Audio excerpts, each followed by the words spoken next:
Bonjour!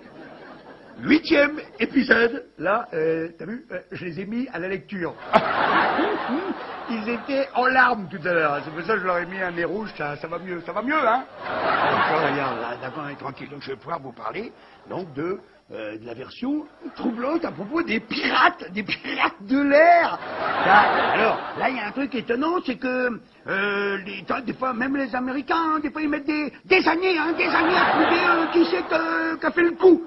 Mais là, putain, là, 3 jours après, il y a Robert Mueller, c'est le directeur du FBI. Attention, hein, c'est pas n'importe quoi, il arrive avec les cuissons, tu sais, derrière ça rigole pas. Mon mieux, 3 jours après, il vient et il dit au monde entier, il dit, ça y est, on les a, hein, j'ai quasiment toute la liste, on a parlé un petit peu avec les familles des victimes, ça y est, on les a.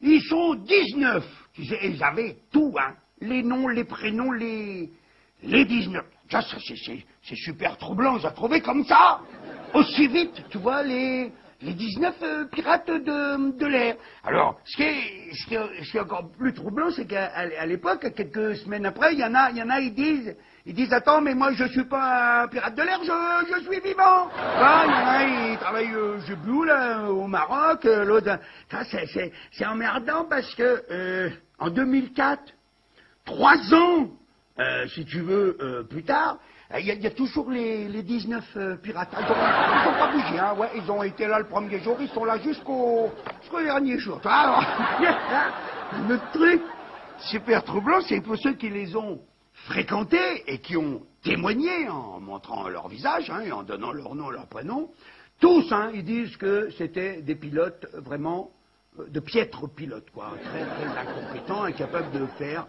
décoller un tout petit avion. Tu vois, des fois, ils l'abandonnent au bout de la piste et puis ils rentrent à pied. Tu vois, pas des grands pilotes. Et puis alors, pour ceux qui ont fréquenté jusqu'à la veille, hein, ceux qui ont fréquenté Mohamed Atta, par exemple, et son copain, là, je sais plus comment il s'appelle, alors là, ils sont carrément décrits comme des alcooliques, cocaïnomanes et grands consommateurs de call girl, si tu veux, ce qui correspond tout à fait au type même du musulman fanatique, tu vois.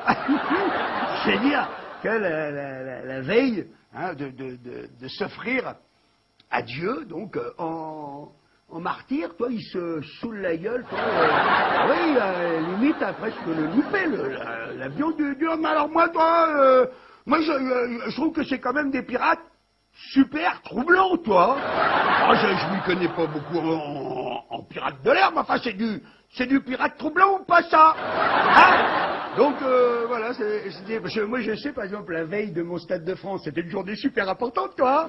Hein? Bah, je te jure, j'ai pas fait la riboule dingue, hein, la veille, hein. C'était jogging le matin, toi, et c'était juste pour faire rigoler 52 000 personnes, quoi. Hein? J'allais pas rendre mon